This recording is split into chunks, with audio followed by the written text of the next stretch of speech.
रावण अर्थात एकोहम द्वितीयो नास्ति न भूतो न भविष्यति। सुना है हर इंसान के अंदर अच्छाइयाँ और बुराइयाँ दोनों होती हैं और हमें बुराई की जगह अच्छाई को चुनकर उन्हें अपनाना होता है। अगर ऐसा ही है तो हम फिर रावण को क्यों भूल जाते हैं?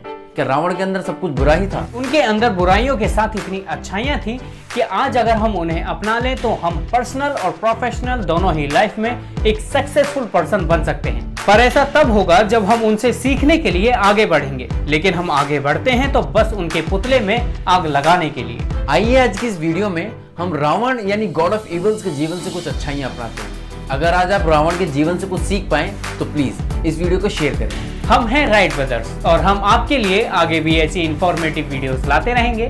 हमारा साथ देने के लिए चैनल को सब्सक्राइब करें और बेल आइकन भी दबा दें।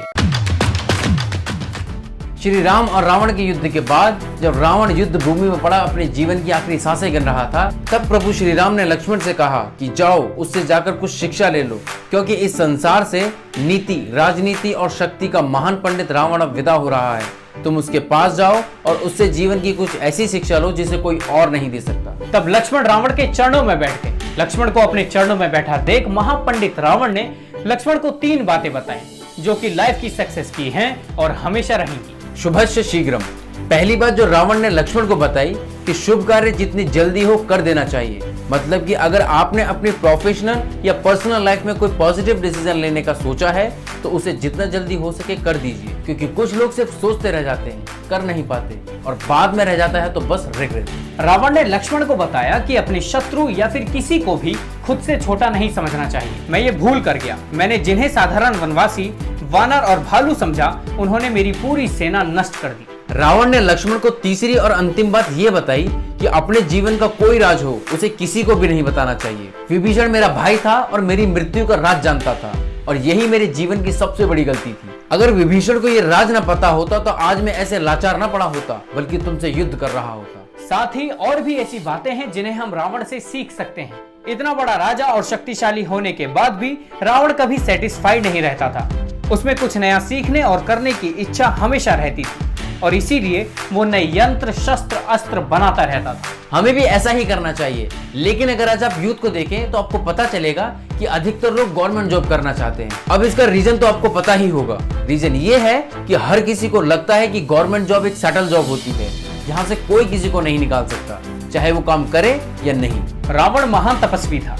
वो हमेशा से शक्तिशाली राजा बनना चाहता था। उसने शक्तियां पाने के लिए काफी सालों तक लगातार तपस्या की, भगवान को खुश किया और उनसे वरदान मांगे।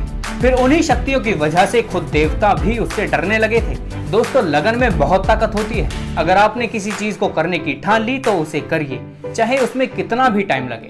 हाँ, लेकिन आप मेहनत सही काम के लिए करते हैं या फिर गलत काम के लिए, यह आप पर निर्भर करता है। रावण हर तरह का ज्ञान रखता था, चाहे शास्त्र हो या आयुर्वेद का ज्ञान, चाहे पाताल हो या आकाश का ज्ञान। उसने काफी ग्रंथों की रचना भी की, जैसे इंद्रजाल, कुमार तंत्र, ऋग्वेद भाष्य, नाड़ी परीक्षा और भी कई ऐसी पुस्तकें जो रावण ने लिखी थी। रावण में पुस्तकें पढ़ने और लिखने की बहुत रुचि थी। दोस्तों, ज्ञान का होना बहुत जरूरी है। ज्ञान जितना हो उतना ही कम होता है, इसीलिए हमें पढ़ते रहना चाहिए, कुछ नया सीखते रहना चाहिए, क्योंकि किताबें ही हमारा ज्ञान बढ़ाती हैं और ज्ञान ही हमारी बुद्धि का विकास करता है। दोस्तों, आज की वीडियो में बस इतना ही। आपने रावण से क्या सीखा प्लीज कमेंट सेक्शन में जरूर बताएं और अगर अभी तक आपने हमारे चैनल को सब्सक्राइब नहीं किया है तो अभी सब्सक्राइब करें।